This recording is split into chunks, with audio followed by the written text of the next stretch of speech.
അമ്മയുടെ പ്രത്യക്ഷീകരണത്തിൻ്റെ സാക്ഷിയാക്കി എന്നെ എൻ്റെ കുടുംബത്തെ മാറ്റിയതിന് 1000 നന്ദി പറയുന്നു. എൻ്റെ പേര് പൗർണമി. ഞാൻ കൊല്ലം ജില്ലയിൽ നിന്ന് വരുന്നു. ഞാൻ ആദ്യമായി കൃപാസനത്തെ പറ്റി അറിഞ്ഞത് എൻ്റെ അമ്മ വഴിയാണ്. ഞാൻ മാർച്ച് 2024 ജൂൺ 8-ാം തീയതിയാണ് ഞാൻ ആദ്യമായി ഇവിടെ വന്ന് ഉടമ്പടി എടുത്തത്. എനിക്ക് അമ്മ മാതാവ് ഈശോപ്പെ നൽകിയ വലിയൊരു സാക്ഷ്യം പറയാനാണ് ഞാൻ ഇവിടെ നിൽക്കുന്നത്. ഞാൻ 2024 മാർച്ചിലാണ് +2 കഴിഞ്ഞിറങ്ങിയത്. അത് കഴിഞ്ഞ് എന്ത് ചെയ്യണമെന്ന് എനിക്ക് അറിയില്ലായിരുന്നു. അങ്ങനെ ഞാനിരിക്കെ മാതാവിനോട് ഈശോപ്പയോടും പ്രാർത്ഥിച്ച് ഞാൻ ജർമ്മൻ ലാംഗ്വേജ് പഠിക്കാൻ വേണ്ടിയിട്ട് പോകാനായിട്ട് തീരുമാനിച്ചു. ഞാൻ ഏപ്രിലിൽ ജർമ്മൻ ലാംഗ്വേജ് പഠിക്കാൻ വേണ്ടിയിട്ട് പോയിട്ടുണ്ടായിരുന്നു. ജർമ്മൻ ലാംഗ്വേജ് പഠിക്കാൻ എറണാകുളത്താണ് പോയത്. ജർമ്മൻ ലാംഗ്വേജ് പഠിച്ചു. അതവിടെ പഠിച്ചുകൊണ്ടിരിക്കുന്ന സമയത്ത് തന്നെ എനിക്ക് B1 വരെ ഞാൻ മാതാവിൻ്റെ ഈശോപ്പയുടെ അനുഗ്രഹത്താൽ ഞാൻ പാസ്സായി. അത് കഴിഞ്ഞിട്ട് എൻ്റെ ഉള്ളിൽ ആരോ ഇങ്ങനെ പറയുന്ന പോലെ മാതാവ് ഈശോപ്പയും തന്നെയാണ് അങ്ങനെ പറഞ്ഞത്, നീ ഉദ്ദേശിച്ച കോഴ്സല്ല നീ അവിടെ പഠിക്കാൻ പോകുന്നത്, നീ അതുകൊണ്ട് ജർമ്മൻ ലാംഗ്വേജ് ഡ്രോപ്പ് ചെയ്, നീ ഡിഗ്രി പഠിക്കാനാണ് പോകുന്നത്, അതിലേക്ക് നീ മാറ് എന്നുള്ളത് എന്നോട് പറഞ്ഞു. ഞാൻ അങ്ങനെ അവിടെ വെച്ച് ജർമ്മൻ ലാംഗ്വേജ് മാതാവിൻ്റെ ഈശോപ്പയുടെ അനുഗ്രഹത്താൽ ഞാൻ ഡ്രോപ്പ് ചെയ്തു. ഞാൻ അവിടുന്ന് നേരെ തിരിച്ച് വീട്ടിലേക്ക് വന്നു. ജാനുവരിയിൽ ഞാൻ വീട്ടിലെത്തി. അത് കഴിഞ്ഞ് എന്ത് ചെയ്യണമെന്ന് എനിക്കറിയില്ല. അങ്ങനെ ഇരിക്കെ ഞാൻ സോഷ്യൽ മീഡിയ നോക്കിക്കൊണ്ടിരിക്കുന്ന സമയത്ത് എനിക്കൊരു ഏജൻസിയെ പറ്റി അറിയാൻ പറ്റി. ഞാൻ അങ്ങനെ ആ ഏജൻസിയിലേക്ക് എൻ്റെ ആപ്ലിക്കേഷൻ കൊടുക്കാമെന്ന് തീരുമാനിച്ചു. ഞാൻ അങ്ങനെ മാർച്ച് 10-ന് എൻ്റെ 2025 മാർച്ച് 10-ന് ഞാൻ എൻ്റെ ആപ്ലിക്കേഷൻ ആ ഏജൻസിയിലേക്ക് കൊടുത്തു. അങ്ങനെ കൊടുത്തു. അവിടെ പ്രോസസ്സിങ് നടന്നുകൊണ്ടിരിക്കുകയാണ്. അപ്പോഴെല്ലാം ഞാൻ പ്രാർത്ഥനയിൽ തന്നെ ആയിരുന്നു. ഞാൻ ഉടമ്പടിയിൽ ഉഴപ്പിയിട്ടില്ലെന്ന് ഒരിക്കലും ഞാൻ പറയില്ല. പക്ഷേ ഞാൻ ഉഴപ്പിയിട്ടുണ്ടെങ്കിലും അവിടെ നിന്നെല്ലാം എന്നെ മാതാവിൻ്റെ ഈശോപ്പയുടെ മകളായിട്ട് തന്നെ തിരിച്ചു കൊണ്ടുവരികയായിരുന്നു. ഉടമ്പടിയിൽ ഉഴപ്പി പോകുമ്പോഴും തിരിച്ച് എന്നെ അവിടേക്ക് തന്നെ കൊണ്ടുവരികയായിരുന്നു. അത് കഴിഞ്ഞ് പ്രോസസ്സിങ് നടന്നുകൊണ്ടിരിക്കെ മെയിൽ എനിക്ക് ഒരു ഓഫർ ലെറ്റർ വന്നു ഒരു യൂണിവേഴ്സിറ്റിയിൽ നിന്ന്. ആ ഓഫർ ലെറ്റർ വന്നപ്പോൾ എനിക്ക് അപ്ലൈ ചെയ്യാൻ വേണ്ടിയിട്ട് ഞാൻ കൊടുത്തിട്ടുണ്ടായിരുന്നു. അപ്പോൾ അവിടെ നിന്നാണ് എനിക്ക് ഓഫർ ലെറ്റർ വന്നത്. അതെന്തോ കാരണത്താൽ എനിക്ക് അവിടുന്ന് അത് റിജക്റ്റായി പോയി. ആ യൂണിവേഴ്സിറ്റിയിലേക്ക് എനിക്ക് ആപ്ലിക്കേഷൻ കൊടുത്തത് എനിക്ക് അപ്രൂവായി കിട്ടിയില്ല. പക്ഷേ ആ ടൈമിൽ തന്നെ വേറൊരു യൂണിവേഴ്സിറ്റിയിലേക്ക് എനിക്ക് മെയിൽ വന്നു. അതെൻ്റെ ഓഫർ ലെറ്റർ ആയിരുന്നു. ആ ഓഫർ ലെറ്റർ കിട്ടി. ഞാനത് മാതാവിൻ്റെ ഈശോപ്പേന് സമർപ്പിച്ച് പ്രാർത്ഥിച്ചു. ഇനി എന്താ ചെയ്യേണ്ടതെന്ന് ഞാൻ ചോദിച്ചു. അടുത്ത നിമിഷം തന്നെ എനിക്ക് എൻ്റെ ഏജൻസിയിൽ നിന്ന് കോള് വന്നിട്ട് പറഞ്ഞു, പൗർണമി, നമ്മൾ ഇത്ര വീക്കിനുള്ളിൽ 2 വീക്കിനുള്ളിൽ നമ്മൾ നമ്മുടെ ഡോക്യുമെൻറ്റ്സ് ഓസ്ട്രിയ യൂണിവേഴ്സിറ്റിയിലേക്ക് സബ്മിറ്റ് ചെയ്യണമെന്ന് പറഞ്ഞു. മാതാവിൻ്റെ ഈശോപ്പയും കൂട്ടുപിടിച്ച് ഞാൻ എൻ്റെ ഡോക്യുമെൻറ്റ്സ് എല്ലാം എടുത്ത് ഞാൻ കൊറിയർ ചെയ്തു. വിത്തിൻ 1 വീക്കിനുള്ളിൽ എൻ്റെ ഡോക്യുമെൻറ്റ്സ് എല്ലാം അപ്രൂവായി തിരിച്ചു വന്നു. അത് കഴിഞ്ഞ് ഞാൻ അടുത്തതിനേക്ക് വേണ്ടിയിട്ട് വെയിറ്റ് ചെയ്തിരിക്കുകയായിരുന്നു. അപ്പോഴെല്ലാം ഞാൻ ഉടമ്പടിയിൽ തന്നെ ആയിരുന്നു. ഞാനും അമ്മയും പ്രാർത്ഥിക്കുമായിരുന്നു. പ്രത്യക്ഷീകരണ പ്രാർത്ഥനയും സായന പ്രാർത്ഥനയും ജപമാലയും എല്ലാം ഞാൻ ചൊല്ലുമായിരുന്നു. ഉപവാസം എടുക്കുമായിരുന്നു, ധ്യാനം കൂടുമായിരുന്നു, എല്ലാം ചെയ്യുമായിരുന്നു. അങ്ങനെ ഇരിക്കെ അത് കഴിഞ്ഞിട്ട് എനിക്ക് ഓഫർ ലെറ്റർ വന്നു കഴിഞ്ഞപ്പോഴത്തേക്ക് എനിക്ക് ഡോക്യുമെൻറ്റ്സ് സബ്മിറ്റ് ചെയ്യാൻ പറഞ്ഞു. അത് കഴിഞ്ഞ് എനിക്ക് RP പെർമിറ്റിന് വേണ്ടിയിട്ട് അപ്ലൈ ചെയ്യണമായിരുന്നു. ഡിസംബർ 30 അത് കഴിഞ്ഞ് അപ്ലൈ ചെയ്തു. ഡിസംബർ 30-നാണ് ചൊവ്വാഴ്ച എനിക്ക് RP അപ്പോയിൻമെൻറ്റിന് ഡൽഹിയിൽ അപ്പോയിൻമെൻറ്റ് കിട്ടി.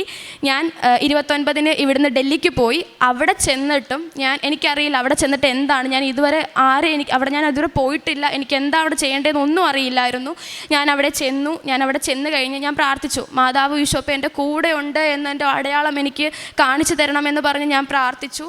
ഞാൻ അവിടെ കയറി. ഫോണൊന്നും അലോഡല്ല. ഞാൻ മാതാവിനെ ഈശോപ്പയും കൂട്ടുപിടിച്ച് ഞാൻ തൈലവും പൂശി ഉപ്പ് വായിൽ കഴിച്ചു. അത് കഴിഞ്ഞ് തൈലവും ഇതാക്കിയിട്ട് ഞാൻ കയറി കഴിഞ്ഞു.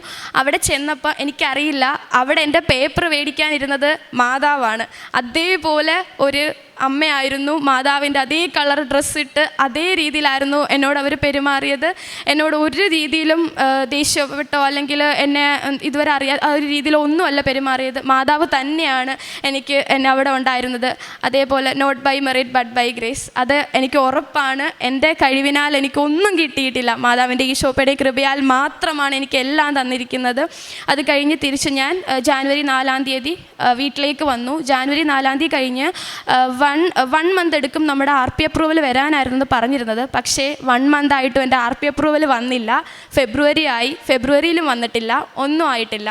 പക്ഷേ അതെല്ലാം മാതാവ് ഈശോപ്പയിൽ ഞാൻ കൂടുതൽ അടുക്കാൻ വേണ്ടിയിട്ട് മാതാവ് ഈശോപ്പയും എനിക്ക് തന്നതാണത്. ഞാൻ അതുവഴി ഞാൻ മാതാവ് ഈശോപ്പയിലും കൂടുതൽ അടുത്തു. എനിക്ക് മാതാവ് ഈശോപ്പയിലേക്ക് കൂടുതൽ അടുക്കാൻ പറ്റി. അങ്ങനെ ഇരിക്കെ മാർച്ച് 10 ജോസഫ് അച്ഛൻ്റെ ധ്യാനം കൂടിക്കൊണ്ടിരിക്കുന്ന സമയത്ത് എനിക്ക് അതുവരെ ഞാൻ പ്രാർത്ഥിച്ചുകൊണ്ടിരുന്ന സമയത്ത് എനിക്ക് അവിടെ പോയി ഉപ്പിട്ട് പ്രാർത്ഥിക്കാൻ പറ്റുന്നത് ഞാൻ എൻ്റെ ഡോക്യുമെൻറ്റ്സിലാണ് ഉപ്പിട്ട് പ്രാർത്ഥിച്ചുകൊണ്ടിരുന്ന പ്രതീക്ഷീകരണ പ്രാർത്ഥനയിലും സായന പ്രാർത്ഥനയിലും.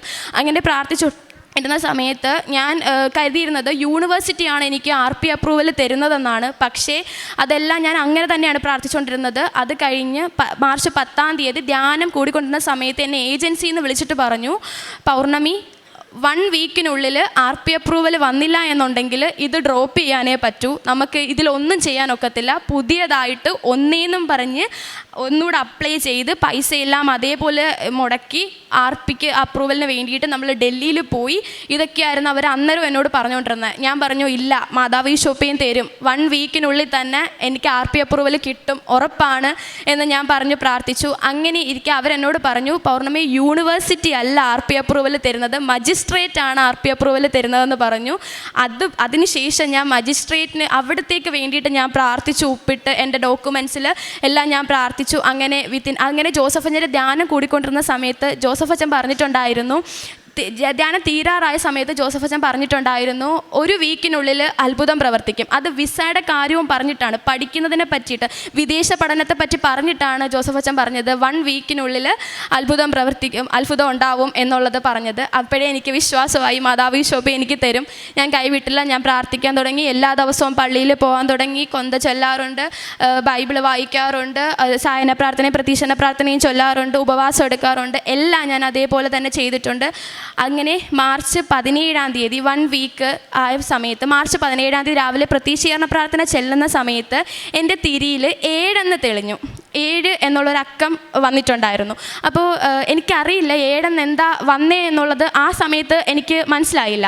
പക്ഷേ മാർച്ച് 17 ആണ് 1 വീക്ക് ആവുക. പക്ഷേ അന്നേരവും എനിക്ക് RP അപ്രൂവൽ ഒന്നും വന്നിട്ടില്ല.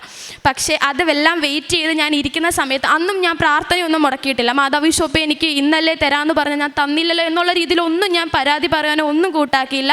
ഞാൻ പ്രാർത്ഥിച്ചുകൊണ്ടേയിരുന്നു, പള്ളിയിൽ പോയി എന്നും ചെയ്യുന്ന കാര്യങ്ങൾ അതേപോലെ തന്നെ ഞാൻ ചെയ്തുകൊണ്ടിരുന്നു. അത് കഴിഞ്ഞ് മാർച്ച് 18 രാവിലെ പ്രതീക്ഷീകരണ പ്രാർത്ഥന ചൊല്ലി. എൻ്റെ പ്രാർത്ഥനയെല്ലാം ഞാൻ കറക്റ്റായിട്ട് ചൊല്ലി. അതിന് എനിക്ക് വേണ്ടിയിട്ട്, എനിക്കും അമ്മയ്ക്കും ഒരു ലോണിൻ്റെ ആവശ്യത്തിന് വേണ്ടിയിട്ട് ഒരു വീട്ടിൽ പോകാനുണ്ടായിരുന്നു. അങ്ങനെ മാർച്ച് 18 ഞങ്ങൾ ബുധനാഴ്ച ഒരു വീട്ടിലേക്ക് പോയി അവിടെ ചെന്ന് ലോണിൻ്റെ ആവശ്യത്തിന് നിൽക്കുന്ന സമയത്ത് എനിക്കൊരു കോള് വരുന്നു. അപ്പോൾ കോള് വന്നതെന്ന് പറഞ്ഞാൽ അതിന് മുന്നേ അവരെന്നോട് പറഞ്ഞിട്ടുണ്ടായിരുന്നു, പൗർണമി നമുക്ക് IELTS ഒന്നും കൂടെ നോക്കാം, IELTS നോക്കിയിട്ട് നമുക്ക് അത് ഒന്നും കൂടെ ചെയ്യാം. പക്ഷെ ഞാൻ ആ മെസ്സേജ് കണ്ടില്ല. മാതാവ് ഈശോപ്പയും തരുമെന്നുള്ള അവർ മുൻകൂട്ടി ഇത് വിചാരിച്ചു, പൗർണമിക്ക് ഇത് കിട്ടില്ല, ഇതൊരിക്കലും കിട്ടില്ല, കാര്യം കിട്ടാൻ ചാൻസ് കുറവാണ് എന്ന്, അവസാന നിമിഷത്തിൽ അതൊരിക്കലും കിട്ടില്ല എന്ന് അവരിതാക്കി. പക്ഷെ ഞാനൊരിക്കലും ഇതാക്കില്ലേ, ഞാനും എൻ്റെ അമ്മയും ഉറച്ചു വിശ്വസിച്ചു മാതാവ് അത് തരുമെന്നുള്ളത്. അങ്ങനെ അതിന് വേണ്ടിയിട്ടാണ് അവർ മാർച്ച് 18 എന്നെ വിളിക്കുന്നതെന്ന് വിചാരിച്ച് ഞാൻ ആദ്യം കോൾ എടുക്കുക. പക്ഷേ എങ്കിലും വിചാരിച്ചു കോൾ എടുക്കാമെന്ന് വിചാരിച്ച് ഞാൻ കോൾ എടുത്തതും അവരെന്നോട് പറഞ്ഞത്, പൗർണമി നിൻ്റെ RP അപ്രൂവൽ വന്നു കേട്ടോ, ഇപ്പോഴാണ് വന്നതെന്നാണ് പറഞ്ഞത്. എനിക്കത് ഭയങ്കര സന്തോഷമായി. ഞാൻ ആ വീട്ടിൽ, ആ ലോൺ എടുക്കാൻ പോയി ആ വീട്ടിൽ നിന്നതും അമ്മ വഴി ഉടമ്പടി എടുത്ത ആൻറ്റി ആയിരുന്നു. ഞാൻ അവിടെ ചെന്ന് ഉടമ്പടി മാതാവിനോട് മുത്തൂട്ടിയിരുന്ന് പ്രാർത്ഥിച്ച് കഴിഞ്ഞിട്ട് ഞാൻ ഓടി അമ്മ അവിടെ നിർത്തിയിട്ട് വീട്ടിൽ പോയി ഞാൻ മാതാവിൻ്റെ മെഴുകുതിരി പ്രതീക്ഷണ പ്രാർത്ഥനയും സായന പ്രാർത്ഥനയും ചൊല്ലി മെഴുകുതിരി കത്തിച്ച് പ്രാർത്ഥിച്ച് ഞാൻ മാതാവിനോട് ഈശോപ്പയോടും പറഞ്ഞിട്ടാണ് RP അപ്രൂവൽ വന്നതെന്ന് ഞാൻ ആരോടും പറഞ്ഞു. എൻ്റെ അച്ഛനോട് പോലും ഞാൻ പറഞ്ഞത് RP അപ്രൂവൽ മാതാവിനോട് ഈശോപ്പയോടും പറഞ്ഞിട്ടാണ് ഞാൻ പറഞ്ഞത്. അതേപോലെ വലിയ അനുഗ്രഹം തന്നെ എന്നെ സഹായിച്ചു. അതേപോലെ മാർച്ച് 18 കൊച്ചിയിലേക്ക് വിസ, അത് അടുത്ത സ്റ്റെപ്പ് എന്ന് പറയുന്നത് വിസയ്ക്ക് വെക്കാനാണ്. അപ്പോൾ വിസയ്ക്ക് വെക്കാൻ കൊച്ചിയിലേക്ക് സ്ലോട്ടില്ല, എനിക്കിനി കുറച്ച് ദിവസവും കൂടെ ഉള്ളു. കാര്യം മാർച്ച് 10 ജോസഫിൻ്റെ ധ്യാനം കൂടിക്കൊണ്ടിരുന്ന സമയത്ത് അന്നാണ് അറിഞ്ഞത് എനിക്കിനി മാർച്ച് 31 ഡെഡ് ലൈനാണ്. അത് കഴിഞ്ഞ് ഞാൻ അങ്ങോട്ടേക്ക് ചെല്ലാൻ പറ്റില്ല. മാർച്ച് 31 മുന്നേ ഞാൻ അവിടെ എത്തിയിരിക്കണം. ഇല്ല എന്നുണ്ടെങ്കിൽ ഇത് പോയി, ഇത് അടുത്തത് നമുക്ക് പുതിയതായിട്ട് ഒന്നുകൂടെ അപ്ലൈ ചെയ്യണമെന്നറിഞ്ഞത്. അതുകൊണ്ട് മാർച്ച് 18 തന്നെ കൊച്ചിയിലേക്ക് വിസയ്ക്ക് വെക്കുന്ന ഇതില്ലായിരുന്നു. അതുകൊണ്ട് ബാംഗ്ലൂർക്കോ ചെന്നൈക്കോ പോകണമെന്ന് പറഞ്ഞു. ഞാൻ പറഞ്ഞു ഓക്കെ ഞങ്ങൾ പോവാം, ഉറപ്പായിട്ടും പോകാമെന്ന് പറഞ്ഞു. അങ്ങനെ അന്നേരത്തേക്കുള്ള ടിക്കറ്റ് ബുക്ക് ചെയ്ത് അന്ന് ഞാൻ വിസയ്ക്ക് പോകാൻ ഒരുങ്ങി നിൽക്കുകയാണ്. പക്ഷേ അന്നേരവും വിസ അപ്പോയിൻമെൻറ്റ് ഞാൻ എടുത്തിട്ടില്ല. എനിക്ക് വിസ അപ്പോയിൻമെൻറ്റ് കിട്ടുന്നില്ല. ഉച്ചയ്ക്ക് നോക്കിയപ്പോൾ സ്ലോട്ട് അവൈലബിൾ അല്ല. എനിക്ക് അപ്പോയിൻമെൻറ്റ് എടുക്കാൻ പൈസയുടെ ഓപ്ഷൻ, പേയ്മെൻറ്റ് ചെയ്യുന്ന ഓപ്ഷൻ വരുമ്പോഴത്തേക്ക് അത് കട്ടായി പോവുകയാണ്, ചെയ്യാൻ പറ്റണില്ല. അപ്പോഴത്തേക്ക് ഞാൻ മാതാവിനെ ഈശോപ്പയും കൂട്ടുപിടിച്ച് ഞാനും അമ്മയും ടിക്കറ്റ് ബുക്ക് ചെയ്ത് ഞങ്ങൾ രാത്രിത്തേക്കുള്ളതിന് ബാംഗ്ലൂർക്ക് ചെല്ലാവുന്ന രീതിയിൽ ടിക്കറ്റ് ബുക്ക് ചെയ്ത് ഞങ്ങൾ ഇവിടുന്ന് പോയി. ഞങ്ങൾ ഇവിടുന്ന് ചെന്ന് പോകുന്ന വഴിക്ക് ഞങ്ങൾ രണ്ടുപേരും മാത്രമേ ഒറ്റയ്ക്കേ ഉള്ളൂ. അപ്പോൾ രാത്രിയിലാണ് 10:15 ട്രെയിൻ. ഞങ്ങൾക്ക് എന്ത് ചെയ്യണമെന്നൊന്നും അറിയില്ല. കാര്യം ഞങ്ങൾ അങ്ങനെ ഓരോരിടത്തും ദൂരേക്ക് രാത്രിയിലൊന്നും അങ്ങനെ പോയിട്ടില്ല. അങ്ങനെ ഞങ്ങൾ ട്രെയിനിൽ കയറി ജനറലാണ് കിട്ടിയത്. പക്ഷേ കിട്ടിയെങ്കിലും ഞങ്ങൾ ജനറലിൽ കയറാൻ ഞങ്ങൾ അമ്മ മാതാവ് ഈശോപ്പയും ഇതാക്കിയില്ല. ഞങ്ങൾ സ്ലീപ്പറിൽ തന്നെ കയറി കൺവേർട്ട് ചെയ്യാം എന്നുള്ള രീതിയിൽ കയറി. പക്ഷേ കൺവേർട്ട് ചെയ്യാൻ TTR വന്നപ്പം പറ്റത്തില്ല. അത് ഉറപ്പിച്ച് പറഞ്ഞു ഒരിക്കലും കൺവേർട്ട് ചെയ്യാൻ പറ്റത്തില്ല. കാര്യം കൺവേർട്ട് ചെയ്യുന്ന ഒരു ഓപ്ഷനേ ഇല്ല. ഒന്നാമത് ആൾ കൂടുതലാണ്, അതുകൊണ്ട് കൺവേർട്ട് ചെയ്യാൻ പറ്റില്ല എന്ന് പറഞ്ഞു. ഞങ്ങൾ അടുത്ത സീറ്റിൽ നിന്ന് അടുത്ത സീറ്റിലേക്ക് പോയി. അവിടെയും വന്ന് TTR ഇങ്ങനെ തന്നെ പറഞ്ഞു. പക്ഷേ കുറച്ച് നേരം കഴിയുമ്പോൾ ഞങ്ങൾ വിചാരിച്ചു അടുത്ത സ്റ്റേഷനിൽ ഇറങ്ങിയിട്ട് ജനറൽ കമ്പാർട്ട്മെൻറ്റിൽ തന്നെ കയറാം, മാതാവ് ഈശോപ്പ ഉണ്ടല്ലോ കൂടെ തന്നെ ഉണ്ടല്ലോ എന്ന് ഉള്ള രീതിയിൽ ഞങ്ങൾ ഉറപ്പിച്ച് നിന്നു. പക്ഷേ അവിടെ ഞങ്ങൾ അങ്ങനെ നിന്ന സമയത്ത് 3-4 പേരുണ്ടായിരുന്നു ജനറലിൽ ടിക്കറ്റ് എടുത്തിട്ട് സ്ലീപ്പറിൽ കയറിയ. പക്ഷേ ഇത്രയും പേര് നിന്നതിൽ എന്നെയും എൻ്റെ അമ്മയും മാത്രം ഒരു പോലീസുകാരൻ വന്ന് വിളിച്ചിട്ട് പറഞ്ഞു ഇവർക്ക് 2 പേർക്ക് സീറ്റ് കൊടുക്കണം, ആലുവ വരെയല്ലേ ഉള്ളൂ, അവർക്ക് 2 പേർക്ക് സീറ്റ് കൊടുക്കണം, അവരെ സ്ലീപ്പർ കമ്പാർട്ട്മെൻറ്റിലേക്ക് ആക്കണമെന്ന് പറഞ്ഞു. അങ്ങനെ അവിടെയും മാതാവിൻ്റെ ഈശോപ്പയുടെയും വലിയൊരു അനുഗ്രഹം എനിക്കും എൻ്റെ അമ്മയ്ക്ക് ലഭിച്ചു. അങ്ങനെ ഞങ്ങൾ ആലുവ വരെ സ്ലീപ്പർ കമ്പാർട്ട്മെൻറ്റിലായിരുന്നു. നേരെ ചെന്ന് ഞങ്ങൾ ഇറങ്ങി, അവിടെ ബാംഗ്ലൂർക്ക് ഇറങ്ങി. അവിടുന്ന് വണ്ടിയിൽ 1 മണിക്കൂർ ഉണ്ടായിരുന്നു VFS ബാംഗ്ലൂർക്ക് പോകാൻ വേണ്ടിയിട്ട്. ഞങ്ങൾ പൊക്കോണ്ടിരിക്കുന്ന സമയത്തും ആ ഏജൻസിയിൽ നിന്ന് മാഡം വിളിച്ചിട്ട് എന്നോട് പറഞ്ഞു പൗർണമി നമുക്ക് അപ്പോയിൻമെൻറ്റ് കിട്ടിയിട്ടില്ല, നമ്മൾ അപ്പോയിൻമെൻറ്റ് കിട്ടാതെ ഒന്നും ചെയ്യാൻ പറ്റത്തില്ല. അപ്പോൾ എന്നോട് മാഡം പറഞ്ഞതെന്ന് പറഞ്ഞാൽ പൗർണമി ഒന്ന് കയറി സംസാരിച്ച് നോക്കുമോ, അപ്പോൾ എന്താണെന്ന് ഉള്ളതിൻ്റെ കാര്യം പൗർണമിയുടെ കാര്യങ്ങളെല്ലാം പറഞ്ഞൊന്ന് സംസാരിച്ച് നോക്കുമോ എന്ന് പറഞ്ഞു. അപ്പോൾ ഞാൻ പറഞ്ഞു അപ്പോഴും എനിക്കറിയില്ല, അങ്ങനെ സംസാരിച്ച് ഒരിക്കലും അത് ശരിയാവില്ല. അപ്പോൾ അതുകൊണ്ട് ഞാനിങ്ങനെ വെയിറ്റ് ചെയ്തിരുന്നു അവരെന്താ പറയുന്നത് നോക്കാൻ. ഞങ്ങൾ നേരെ ചെന്ന് അവിടുത്തെ ബാംഗ്ലൂർ VFS അവിടെ ഒരു മാളായിരുന്നു, ആ മാളിൻ്റെ ഫ്രണ്ടിൽ ഇറങ്ങി. അവിടെ നിൽക്കുന്ന സമയത്ത് എന്നോട് മാതാവ് ഈശോപ്പ തന്നെയാണ് ഇങ്ങനെ പറയുന്നു, നീ ഒന്നും കൂടെ അവരുടെ അടുത്ത് പറഞ്ഞു നോക്ക്, ഒന്നും കൂടെ അപ്പോയിൻമെൻറ്റ് എടുക്കാൻ വേണ്ടിയിട്ട് ഒന്നും കൂടെ പറഞ്ഞു നോക്ക് എന്ന് എന്നോട് ഇങ്ങനെ പറയുന്നുണ്ടായിരുന്നു. അപ്പം ഞാൻ ഒന്നുകൂടെ അവിടെ വിളിച്ചു, അവിടുത്തെ മെയിൻ സാറിനെ വിളിച്ചിട്ട് ഞാൻ പറഞ്ഞു സാറേ ഒന്നും കൂടെ ഒന്ന് അപ്പോയിൻമെൻറ്റ് എടുക്കാൻ അപ്ലൈ ചെയ്ത് നോക്കുമോ, ഉറപ്പായിട്ടും കിട്ടും സാർ, ഒന്നും കൂടെ ട്രൈ ചെയ്യുമെന്ന് പറഞ്ഞു. അപ്പം ട്രൈ ചെയ്യുമെന്ന് ഞാൻ പറഞ്ഞതേ ഉള്ളൂ, പക്ഷേ അത് അറിയാൻ വേണ്ടിയിട്ട് നല്ല ലേറ്റ് ആവും, നമുക്കത് ട്രൈ ചെയ്ത് എപ്പോഴാണ് കിട്ടുന്നതെന്ന് ഒന്നും അറിയാൻ വയ്യ. അതുകൊണ്ട് ഞാനും അമ്മയും കൂടെ അടുത്തൊരു റൂം എടുത്ത് അങ്ങോട്ടേക്ക് മാറാം, അവിടെ നമുക്ക് പ്രാർത്ഥിക്കാം എന്ന് പറഞ്ഞ് ഞങ്ങൾ അവിടെ നിന്ന് ഇറങ്ങി. ഞാനും അമ്മയും ആ മാളിൻ്റെ മുമ്പിൽ നിന്ന് കരയുമോ, ഞങ്ങൾക്ക് എന്താണെന്ന് അറിയില്ല, ഞങ്ങൾക്ക് ഒരു ഐഡിയ ഇല്ല. അതാണ് ഞങ്ങൾ വന്നത്. മാതാവിൽ ഈശോപ്പയിലെ വിശ്വാസത്തിൽ മാത്രമാണ് ഞങ്ങൾ ആ ബാംഗ്ലൂർക്ക് എത്തിയത്. ബാക്കി എല്ലാ മാതാവ് ഈശോപ്പയും തീരുമാനിക്കുന്നത് പോലെ എന്ന് പറഞ്ഞ് റൂം എടുത്തു. ഞങ്ങളവിടെ പ്രാർത്ഥിക്കാൻ തുടങ്ങി. ഞങ്ങളവിടെ ചെന്നു, ഫ്രഷായി. അതെല്ലാം കഴിഞ്ഞ് ഞങ്ങൾ പ്രാർത്ഥിക്കാൻ തുടങ്ങി. ഞാനും അമ്മയും ജപമാല ചൊല്ലി, ഞങ്ങൾ സായന പ്രാർത്ഥനയും പ്രതീക്ഷണ പ്രാർത്ഥനയും ചൊല്ലി, വിശ്വാസ പ്രമാണം ചൊല്ലി ഞങ്ങൾ പ്രാർത്ഥിച്ചുകൊണ്ടിരിക്കുന്ന സമയത്ത് ഒരു 3 മണി സമയമായിരുന്നു. ഒരു 3 മണി സമയത്ത് എന്നെ ഏജൻസിയിൽ നിന്ന് വിളിച്ചിട്ട് പറഞ്ഞു പൗർണമി അപ്പോയിൻമെൻറ്റ് കിട്ടി, പിറ്റേ ദിവസം 20-ാം തീയതി 4 മണിക്കാണ് പൗർണമിയുടെ അപ്പോയിൻമെൻറ്റ്, നമുക്ക് കിട്ടിയിട്ടുണ്ട് കേട്ടോ എന്ന് പറഞ്ഞു. അപ്പോൾ ഞാൻ പറഞ്ഞു അത് വേറെ ആരുടെയും കഴിവോ ഒന്നും കൊണ്ടല്ല, അത് മാതാവ് ഈശോപ്പയും തന്നെയാണെന്ന് ഞാൻ ഏജൻസിയോട് തുറന്ന് തന്നെ പറഞ്ഞു. കാര്യം എനിക്ക് പറയേണ്ട കാര്യമുണ്ട്, കാര്യം not by merit but by grace, അത് മാതാവ് ഈശോപ്പയും തന്നെയാണ്, ഞാൻ ഉറച്ച് തന്നെ വിശ്വസിക്കുന്നുണ്ട്. അങ്ങനെ പറഞ്ഞു. 20-ാം തീയതി മാർച്ച് 20-ാം തീയതി ആയിരുന്നു എനിക്ക് VFSൽ അപ്പോയിൻമെൻറ്റ് കിട്ടിയത് 4 മണിക്ക്. അങ്ങനെ അപ്പോയിൻമെൻറ്റ് കഴിഞ്ഞു. അവിടെ കയറിയപ്പോൾ ഞാൻ ഉപ്പിട്ട് പ്രാർത്ഥിച്ചിട്ടുണ്ടായിരുന്നു, തൈലം തേച്ച് ഞാൻ കുരിശ് വരച്ച് തേനും കഴിച്ച് ഉപ്പുമായിട്ടാണ് ഞാൻ VFSൽ ഉള്ളിലേക്ക് കയറിയത്. ചെറിയൊരു ടെൻഷൻ ഉണ്ടായിരുന്നു VFSൽ ഉള്ളിലേക്ക് കയറുമ്പോൾ. ഞാൻ കയറിയിട്ടില്ല, എങ്ങനെയാണെന്ന് അറിയില്ല. പക്ഷേ അവിടെ എല്ലാം എന്നെ ഇങ്ങനെ കാണിച്ചു തരുക, നീ ഇതിലേ പോ, ഇതാണ് നിൻ്റെ വഴി. എല്ലാവരും ഓരോരുത്തർ നിന്ന് എന്നോട് പറഞ്ഞു തരുക, ഇതാണ്. ഞാൻ ആ വഴി എല്ലാം പോയി. മാതാവ് ഈശോപ്പയും കറക്റ്റ് സ്ഥലത്ത് തന്നെ എന്നെ കൊണ്ടെത്തിച്ചു. ഞാൻ അവിടെ നോക്കിയപ്പം ഒരുപാട് കൺട്രിയുടെ ഫ്ലാഗ് ഇങ്ങനെ ഇരിക്കുന്നുണ്ട്. പക്ഷെ ഞാൻ പോണ കൺട്രിയുടെ ഫ്ലാഗ് മാത്രം എനിക്കവിടെ കാണാൻ പറ്റിയില്ല. പക്ഷേ ഞാൻ ആ സമയത്ത് നോക്കിയ സമയത്ത് തന്നെ ഒരു മാഡം എന്നോട് വിളിച്ചിട്ട് പറഞ്ഞു ഏത് കൺട്രിയാണെന്ന് ചോദിച്ചു. ഞാൻ ഓസ്ട്രിയ എന്ന് പറഞ്ഞു. ഇവിടെ തന്നെയാണ്, നമുക്കിവിടെ ഇരിക്കുക, ടോക്കൺ വരും, അപ്പോഴത്തേക്ക് വന്നാൽ മതി എന്ന് പറഞ്ഞു. അതും എന്നെ വിളിച്ചത് മാതാവാണ്. അവിടെ എനിക്ക് മാതാവിൻ്റെ സാന്നിധ്യം ഉണ്ടായിരുന്നു. കാര്യം മാതാവിനെ പോലെ ആരായിരുന്നു എനിക്കവിടെ ഉണ്ടായിരുന്നത്. ഇതുവരെ ഞാൻ ഇങ്ങനെ ഒരാളെടുത്തും ഇത്ര നല്ല രീതിയിൽ ഞാൻ ഇംഗ്ലീഷ് സംസാരിച്ചിട്ടില്ല.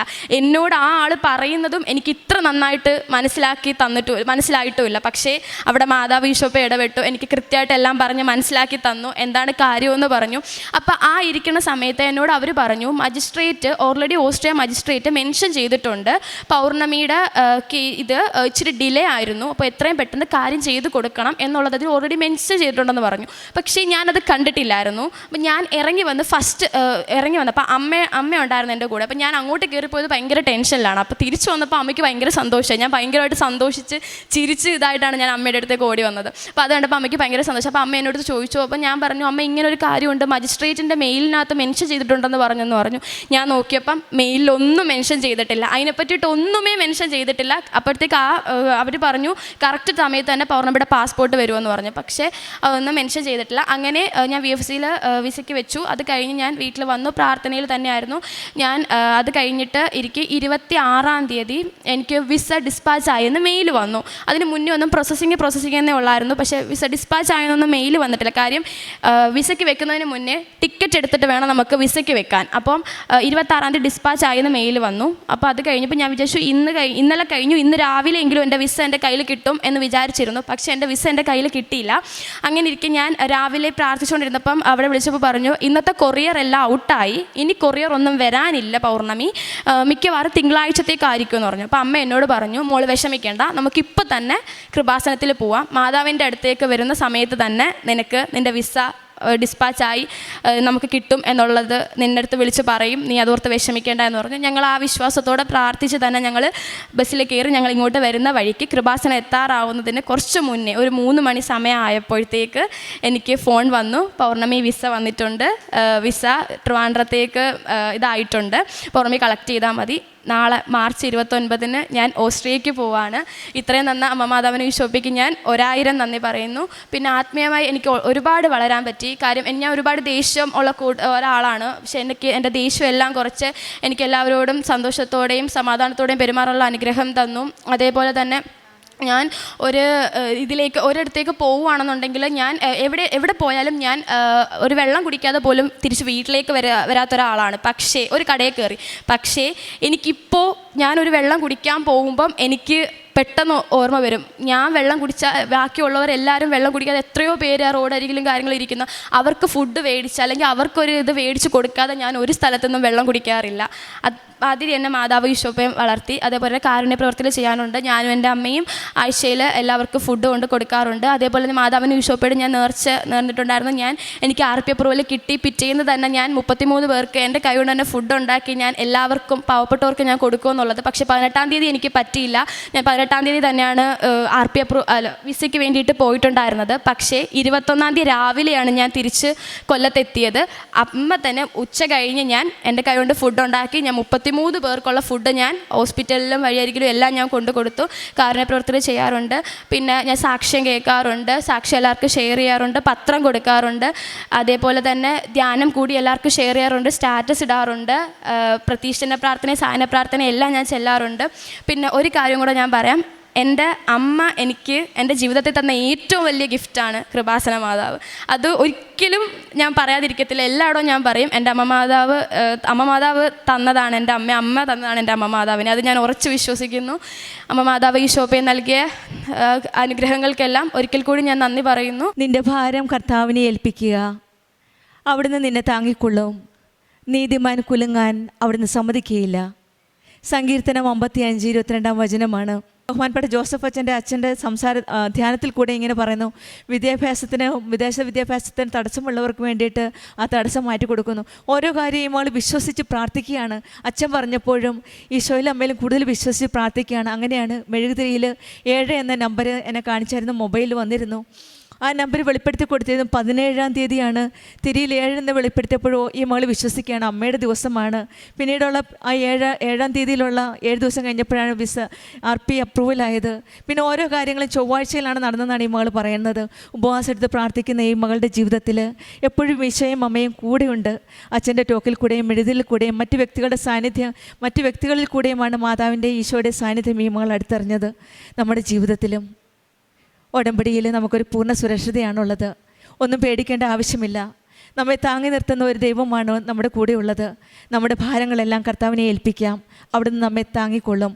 പരിശുദ്ധ അമ്മയുടെ സംരക്ഷണമാണ് നമ്മുടെ കൂടെയുള്ളത്. കൃപാസന പ്രാർത്ഥനയിലൂടെയും ജപമാലയിലൂടെയും വായനയിലൂടെയും ശുശ്രൂഷയിലൂടെയും ഒക്കെ നമ്മുടെ വിശ്വാസം നമുക്ക് ശക്തിപ്പെടുത്താം. അങ്ങനെ നമ്മുടെ ജീവിതത്തിലും കുലുങ്ങാത്ത ആ ദൈവത്തിൻ്റെ സ്നേഹം അനുഭവിക്കാൻ നമുക്ക് സാധിക്കട്ടെ എന്ന് പ്രാർത്ഥിക്കാം. ഈ മകൾ പറഞ്ഞതുപോലെ അച്ഛനെപ്പോഴും പറയും, വിശേഷവിധിയായിട്ട് നിങ്ങൾ എന്താ ചെയ്യുന്നതെന്ന്, ദൈവത്തോടുള്ള സ്നേഹം നമ്മളെങ്ങനെ കാണിക്കുന്നു എന്ന്. ഈ മകൾ പറഞ്ഞതുപോലെ ഓരോ കാര്യത്തിലും ഞാൻ വെള്ളം കുടിക്കുന്നതിന് മുമ്പ് മറ്റുള്ളവർ വെള്ളം കുടിക്കാൻ ആരെങ്കിലും ഉണ്ടോ, അവർക്ക് ആഹാരം ഉണ്ടോ എന്നുള്ളൊരു കരുണയാണ് മനസ്സിൽ വരുന്നത്. ഇത് ഉടമ്പടി മക്കളെ മാത്രം മറ്റുള്ള മക്കളിൽ നിന്ന് വ്യത്യസ്തരാക്കുന്നതാണ്. ആ കാരുണ്യവും ആ സ്നേഹവും മറ്റ് മനുഷ്യരോടുള്ള ആ സ്നേഹവും മറ്റുള്ളവർക്ക് വേണ്ടി പൊതിച്ചോറുണ്ടാക്കി കൊടുക്കുവാനുള്ള ആ സന്മനസ്സ്, ആ സ്നേഹം, ആ ദയ, അതെല്ലാം ഉടമ്പടി മക്കൾക്ക് മാത്രമുള്ളതാണ്. നമ്മുടെ ജീവിതത്തിലും കൂടുതൽ കരുണയോടെ ദൈവത്തിൻ്റെ പരിപാലനം അടുത്തറിയാനായിട്ട് നമുക്ക് സാധിക്കുവാനും മറ്റുള്ളവർക്ക് ആ സ്നേഹം പങ്കുവയ്ക്കുവാനും നമ്മൾക്ക് സാധിക്കട്ടെ എന്ന് പ്രാർത്ഥിച്ചുകൊണ്ടും, പൗർണമി നാളെയാണ്, ഇന്നാണ് ടിക്കറ്റ് വന്നത്. പൂർണ്ണ വിശ്വാസത്തോടെയാണ് ഇന്ന് വരുന്നത്. വഴിയിൽ അമ്മയ്ക്ക് പൂർണ്ണ വിശ്വാസമുണ്ട്, കൃപാസന അമ്മ നമുക്കിത് തരുമെന്ന പൂർണ്ണ വിശ്വാസം. കാരണം ടിക്കറ്റ് എടുത്തേക്കാൻ നാളത്തേനാണ്. നോക്കിക്കേ, മഴ വരുമ്പോൾ മഴയ്ക്ക് വേണ്ടി പ്രാർത്ഥിക്കാൻ പോകുമ്പോൾ കുടയുമായിട്ട് പോകുന്നത് പോലെ നാളത്തേനുള്ള ടിക്കറ്റ് എടുത്തിട്ട് വിസ വന്നിട്ടില്ല, അമ്മക്ക് പോകാം, പരിശുദ്ധ അമ്മയുടെ കൃപാസന അമ്മയുടെ ആലയത്തിലേക്ക് പോകാം, പോകുന്ന വഴിക്ക് നമുക്ക് വിസ വരുമെന്ന പൂർണ്ണ വിശ്വാസം. ഇതാണ് വിശ്വാസം, ഉടമ്പടി വിശ്വാസം, ഉടമ്പടി മക്കളുടെ വിശ്വാസം. ആ പൂർണ്ണ വിശ്വാസത്തോടെ പോകുന്ന വഴിക്കാണ് ടിക്കറ്റ് വരികയും വിസ എല്ലാം റെഡിയാവുകയും നാളത്തേന് ഈ മകൾക്ക് പോകേണ്ടതാണ്. ആ മകള് പരിശുദ്ധ അമ്മയോട് നന്ദി പറയാനും മറന്നില്ല. ഇതാണ് ക്രൈസ്തവ മക്കളുടെ സ്നേഹം, കൃപാസന അമ്മയോടുള്ള സ്നേഹം. നമുക്കും ആ സ്നേഹം അനുഭവിക്കാൻ സാധിക്കട്ടെ എന്ന് നമുക്ക് പ്രാർത്ഥിക്കാം. പൗർണമിക്ക് ലഭിച്ച വലിയ അനുഗ്രഹങ്ങൾക്ക് നമുക്ക് കരങ്ങളടിച്ച് ദൈവത്തെ മഹത്വപ്പെടുത്താം. യേശുവേ നന്ദി. യേശു അത്യപൂർവ ദൈവാനുഭവങ്ങൾ ഇനി നിങ്ങൾക്കും സ്വന്തം. ഈ യൂട്യൂബ് ചാനൽ ഇതുവരെ സബ്സ്ക്രൈബ് ചെയ്തിട്ടില്ലെങ്കിൽ ഇപ്പോൾ തന്നെ സബ്സ്ക്രൈബ് ചെയ്യുക. ഈ വീഡിയോ ഇപ്പോൾ തന്നെ നിങ്ങളുടെ സുഹൃത്തുക്കൾക്ക് ഷെയർ ചെയ്തുകൊണ്ട് കർത്താവിൻ്റെ പ്രേക്ഷിതരാകുക.